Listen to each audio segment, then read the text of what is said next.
Salve a tutti e benvenuti o bentornati su The Tone Scientist. Il video di oggi sarà il primo di una lunga serie in cui andremo a vedere e a sviscerare tutti i blocchi presenti nei sistemi fractal, andando a vedere e sentire anche cosa fa ogni singolo parametro se necessario. E oggi partiamo dal blocco che probabilmente è fra i più usati, secondo probabilmente soltanto al blocco AMP, ovvero il CAB, cioè la simulazione di cassa.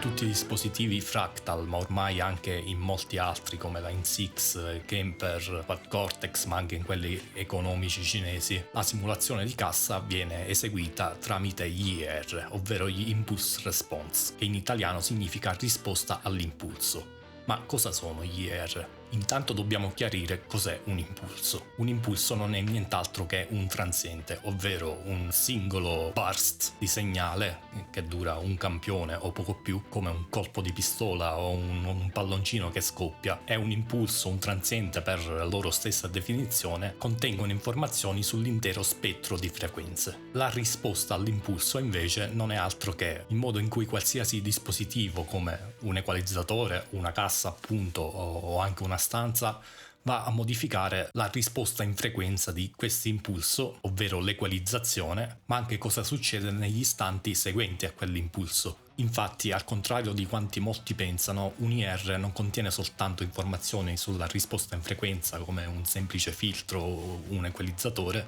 ma anche informazioni nel dominio del tempo, cioè sapremo anche che risonanze vengono create da quella cassa o da quella stanza. Infatti il primo uso che si è fatto degli IR è stato quello dei riverberi a convoluzione. Per fare un esempio pratico, immaginate quando picchiettate con una posata su un bicchiere. Il picchiettare rappresenta appunto l'impulso, il tintinnio del bicchiere invece è la risposta all'impulso. E in effetti, se ci pensate, il suono del bicchiere non si interrompe subito dopo un istante, ma continua anche per diversi secondi. Ed è per questo motivo che gli IR sono dei file audio sostanzialmente, solitamente in formato WAV, nel caso di Fractal sono in 6, che è un formato proprietario, ma la sostanza è quella. Una volta che abbiamo questo file audio, il nostro processore di segnale poi si occuperà, attraverso un'operazione chiamata convoluzione, di apportare le stesse modifiche al suono che avrebbe apportato quella cassa o quella stanza al segnale digitale, simulandone così sia la risposta in frequenza che le risonanze. Sarà importante anche la lunghezza di questo file audio. Infatti, se vogliamo avere delle informazioni complete su una determinata frequenza, il file audio dovrà necessariamente essere abbastanza lungo per contenere almeno un ciclo dell'onda a quella frequenza. Per farvi un esempio, sappiamo che un hertz significa una ripetizione, un ciclo al secondo, ovvero un'onda sinusoidale che in un secondo parte da 0, va al suo picco massimo, poi torna a 0, va a quello minimo e poi ritorna a 0. Questo è un ciclo di un'onda. E appunto, se la vogliamo avere per intero questa frequenza nel nostro file, nel caso di un hertz dovremmo avere un file di almeno un secondo. Se poi questa frequenza in quel determinato sistema viene ritardata, perché è ciò che succede nel mondo reale quando un impulso attraversa una cassa o un equalizzatore, il nostro file dovrà essere ancora più lungo perché ci servirà la lunghezza di quel ciclo più il ritardo dall'impulso. Nel nostro caso ovviamente un hertz non ci serve, anche perché è inudibile per l'uomo. La lunghezza minima utile solitamente per le casse da chitarra è 1024 campioni, che a 48 kHz di frequenza di campionamento sarebbero circa 21 millisecondi, e in circa 20 millisecondi possiamo contenere tutta l'informazione per frequenze fino a 50 Hz, o meglio da 50 Hz in su. Sui nostri fractal abbiamo sostanzialmente tre diverse lunghezze, ovvero normal res, che è appunto 1024 campioni, solo nell'XFX3 può essere 2048, poi abbiamo le ultra res che sono 170 millisecondi ma solo per le frequenze più basse. Eventualmente, se vi interessa, poi vi spiego meglio in un altro video come funziona l'ultra res. E sempre solo nell'XFX3 poi abbiamo le full res, che sono 64.000 campioni, ovvero circa 1 secondo e 33. Le full res sono così lunghe perché, oltre a contenere informazioni sulla risposta in frequenza della cassa, contengono anche le riverberazioni della stanza. Hanno bisogno appunto di questa lunga durata per far sì che tutto il riverbero della stanza venga catturato. Nell'editor potete riconoscere quali R sono normal res o ultra res semplicemente dal colore con cui compaiono. Quelle viola come queste sono ultra res, mentre quelle verdi come questa sono normal res. Inoltre potete anche tagliare la lunghezza dell'IR da questo selettore. Se un IR è ultra res, andando a selezionare standard, questa verrà tagliata a 1024 campioni, trasformandola appunto in normal res. Nel blocco CAB abbiamo due modalità di funzionamento: la Legacy, che è quella che gestisce singole IR come siamo abituati a fare da tempo, e dopo uno degli ultimi aggiornamenti anche la modalità Dynacab, che è sempre basata sugli IR, ma a differenza di quelli singoli classici, qua abbiamo un'interfaccia grafica che ci consente di muovere un microfono davanti a un cono, e così facendo il sistema seleziona automaticamente l'IR corrispondente a quella determinata posizione. In entrambe le modalità bisogna stare attenti a questo parametro, ovvero input mode. Questo in sostanza seleziona quale segnale arriva a ciascuna cab. Se lo mettiamo su stereo, appunto, vediamo che accanto al nome cab 1 compare la lettera L. Ciò sta a significare che alla cab 1 arriverà soltanto il canale sinistro, mentre alla cab 2 soltanto quello destro. E questo succede indipendentemente da come è settato il pan. Col pan andremo semplicemente a scegliere dove va a finire quel canale che originariamente era il sinistro, ma se ad esempio qua lo mettiamo tutto a destra, praticamente andiamo ad invertire i canali stereo. Il canale sinistro all'uscita dal blocco cab ce lo ritroveremo a destra. Poi il parametro level controlla il volume di ogni singola cab, ma attenzione perché non è un controllo assoluto ma relativo. Andate semplicemente a togliere dei decibel rispetto all'altra cab del blocco.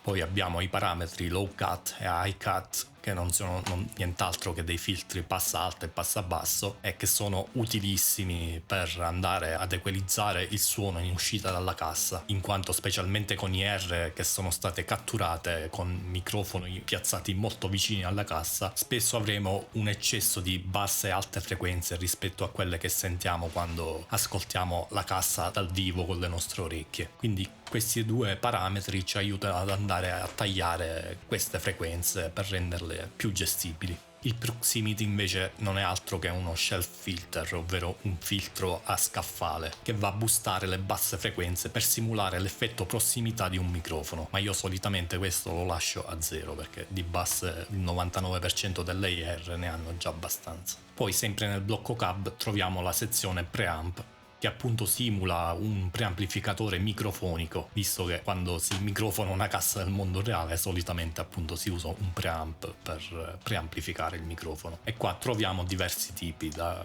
bipolar, exciter, FET1, FET2, eccetera eccetera. Ognuno di questi simula un diverso tipo di preamp, anche se in realtà non è mai stato chiarito cosa corrispondano alle simulazioni, però devo dire che la maggior parte di questi suonano bene a prescindere da cosa siano, quindi usate le vostre orecchie come sempre. Poi il selettore preamp mode va semplicemente a selezionare la qualità di questa simulazione di preamp, o meglio la quantità di oversampling, quindi se le impostate su high quality avrete la qualità maggiore appunto. Con i parametri drive e saturation invece andremo a regolare la quantità di distorsione che introduce il preamp. Ovviamente essendo un preamp ha anche un equalizzatore di base con bassi, medi e alti, e poi anche qui ritroviamo il low cut e high cut. Questi, a differenza di quelli che abbiamo visto prima, vanno a filtrare l'intero blocco cab e sono posizionati in catena dopo la simulazione di preamp. Quindi se ad esempio andiamo a ridurre le altre frequenze da qua, sentiremo filtrare anche le armoniche introdotte dal preamp, mentre se usiamo quelli delle singole cab il filtro viene applicato prima della distorsione, di conseguenza le armoniche in quel caso non saranno filtrate.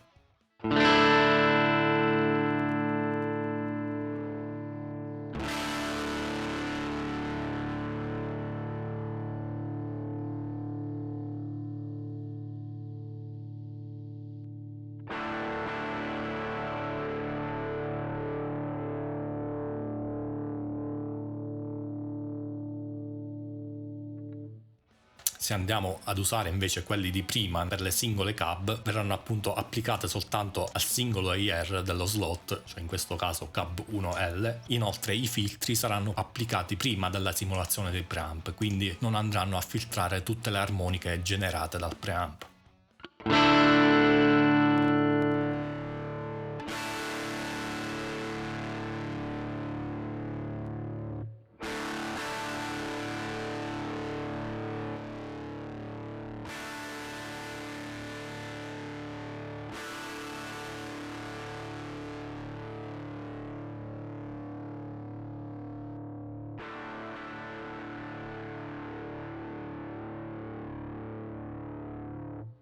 In entrambe poi è presente il controllo di slope, che sarebbe l'andamento del filtro, ovvero quanto ripido è il taglio, perché dovete sapere che il taglio non viene effettuato in modo netto, ma appunto con un certo andamento, cioè 12 dB per ottava in questo caso, cioè significa che se ad esempio settate questo a 100 Hz, a 50 Hz che è un'ottava sotto, avremo esattamente meno 12 dB di livello, e a 25 Hz ne avremo meno 24 e così via.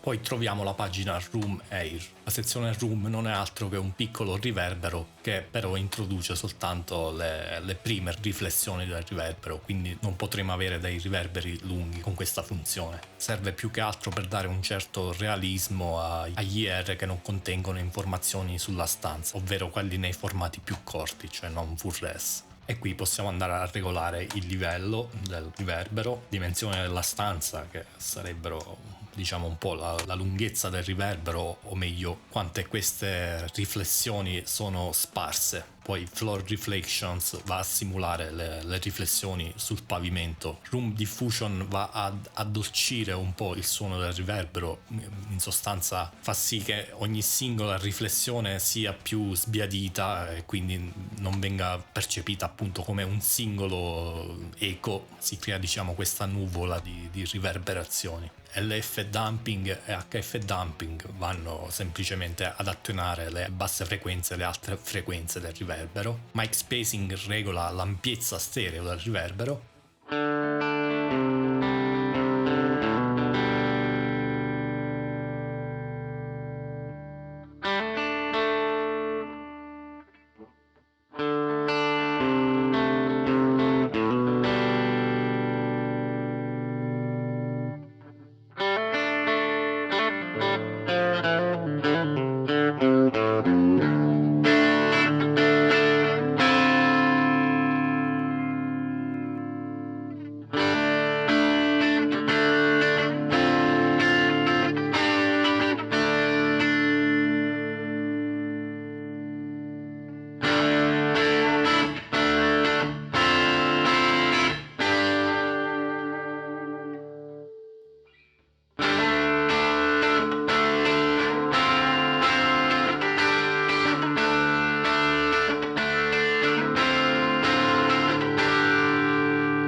Poi abbiamo Proximity Frequency, che non è altro che il controllo che setta la frequenza del filtro che abbiamo visto prima, ovvero il controllo proximity, mentre il parametro A va ad introdurre un po' di segnale non processato dagli IR, cioè segnale dry, alla frequenza settata dal parametro frequency. Serve più che altro per ridare un po' di brillantezza al suono nel caso in cui l'IR che state usando sia un po' troppo scura.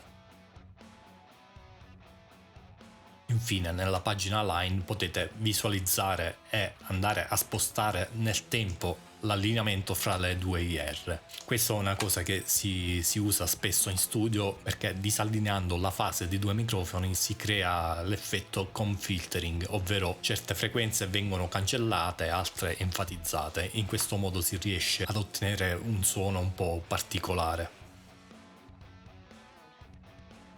Poi, anche se non si trova nel blocco cab, voglio parlarvi della pagina speaker del blocco amp, visto che è strettamente correlata comunque con la cassa. E qua troviamo quelli che sono, secondo me, i parametri avanzati più importanti da conoscere, perché sono quelli che danno più realismo alle simulazioni di amplificatore e cassa. In sostanza, in questa pagina possiamo andare a selezionare la curva di impedenza della cassa. La curva di impedenza è sostanzialmente la resistenza per frequenza che vede l'amplificatore quando vi è una cassa collegata, il carico in sostanza. E questo va ad influire anche su come reagisce l'amplificatore stesso, perché nei punti in cui abbiamo ad esempio questo picco abbiamo un'impedenza più alta e l'amplificatore di conseguenza a questa determinata frequenza andrà a generare più corrente e di conseguenza anche più clipping e più distorsione, e quindi selezionare diverse curve cambia sostanzialmente il suono.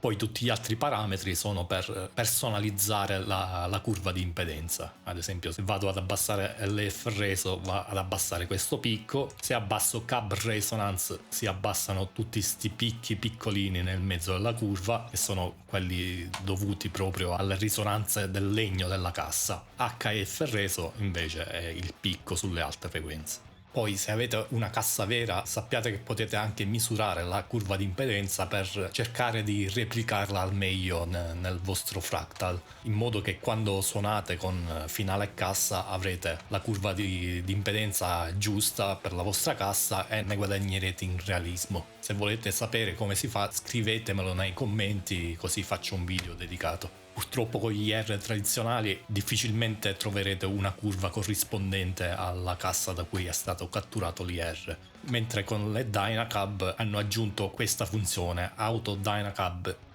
Impedance, che in sostanza va a selezionare la curva corretta per la cassa che avete selezionato nel blocco cab e fa tutto automaticamente. Da notare però che questa selezione automatica funziona soltanto per il primo slot del blocco cab, e il blocco amp 1 è collegato al cab 1, mentre il blocco amp 2 è collegato al blocco cab 2. Oltre alla curva di impedenza, qua possiamo anche andare a modificare gli aspetti non lineari della cassa. Ad esempio qua abbiamo speaker drive, che è la distorsione introdotta da uno speaker, da un cono, e la compressione, anche questo replica la compressione termica, ovvero quella compressione dello speaker causata dal riscaldamento della bobina dello speaker stesso. Speaker time constant è la velocità di questa compressione. Poi c'è speaker compliance, che in realtà non ho ancora ben capito cos'è, ma da quanto ho letto dovrebbe regolare quanto elastico sia l'altoparlante, in sostanza la velocità con cui reagisce agli impulsi elettrici. E poi speaker thump è una sorta di distorsione sulle basse frequenze che a quanto pare avviene anche negli speaker reali. Tra l'altro per questo parametro c'è anche una formuletta per calcolare che valore settare per simulare uno speaker di una certa potenza, di un certo wattaggio. Poi speaker breakup non è altro che un controllo per settare quanto è duro il clipping dello speaker drive.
Infine vorrei spendere 2 parole per CabLab. Di recente Fractal ha rilasciato appunto questo software che è gratuito sia standalone che in formato VST e potete usarlo gratuitamente con le normali IR per miscelarle ed esportare un singolo IR. Però sono a pagamento i Dynacab Pack, per i quali appunto potete acquistare le singole cab con diversi microfoni, sulle quali poi potrete spostare il microfono ovunque vi pare, un po' come abbiamo visto per quelle presenti sulla macchina. La differenza con quelle che avete già su FM3, FM9 ed AXFX è che nei Dynacab Pack avrete intanto più microfoni, qua ce ne sono 6 a differenza dei 4 presenti sull'hardware, ma soprattutto sono ad una risoluzione più alta, dovrebbero essere 2048 campioni, anche se Cliff aveva menzionato il fatto che fossero anche più lunghe in quanto si possono esportare anche in formato Ultra Res, però io sinceramente ho verificato e sembrano tutte 2048 campioni, non so se magari è un bug visto che è ancora la prima versione. Comunque vedremo cosa succederà in futuro in merito.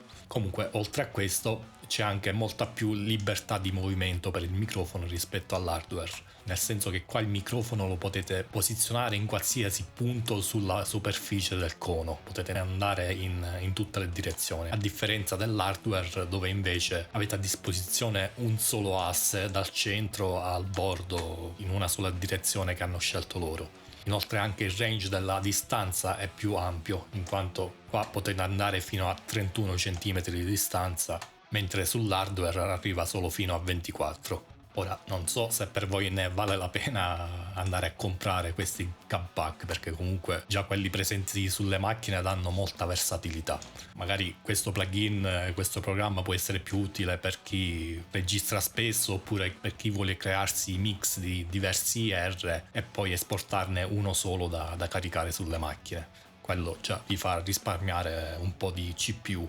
Comunque devo dire che queste Dynacab, a prescindere che siano quelle di CabLab o quelle presenti sull'hardware, devo dire che mi hanno velocizzato molto la ricerca del suono. Ad esempio qualche mese fa stavo mixando il primo singolo del mio nuovo progetto, a proposito andatelo ad ascoltare se volete, link in descrizione, e mentre stavo mixando ho speso settimane se non mesi a provare centinaia se non migliaia di diverse IR senza mai trovarne una che mi soddisfacesse appieno, che si inserisse nel mix per come si deve. Fortunatamente proprio in quel periodo è uscito l'aggiornamento per il mio FM9 con le Dynacab e con quelle nel giro di 10 minuti, provando diversi microfoni e provando a muoverli, ho trovato il suono che stavo cercando ormai da settimane. Quindi sono davvero un bel miglioramento per quanto riguarda l'uso. Ho sentito alcuni che magari erano preoccupati dal fatto che, non avendo mai microfonato una cassa vera, fossero poco esperti. Sicuramente non hanno le competenze di un fonico o di un tecnico che lo fa per mestiere, però c'è da dire una cosa: il fonico e il tecnico sì, magari sanno come si microfona, però solitamente lo fanno per ottenere un suono specifico per una canzone specifica, mentre quelli che creano l'AR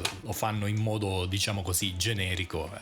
Difficilmente un IR, anche se creata in un ambiente professionale, in uno studio di registrazione, potrà essere essere perfetta per il suono che stai cercando tu. Di conseguenza, anche se hai poca esperienza, secondo me resta comunque preferibile spostare questo microfono virtuale da soli e trovare il proprio suono. Alla fine, se usate le orecchie è difficile sbagliare. E con questo per oggi è tutto. A breve arriveranno tanti altri video dedicati al Fractal, ma non solo. Se vi interessano iscrivetevi al canale, attivate la campanella e ci rivediamo presto. Ciao!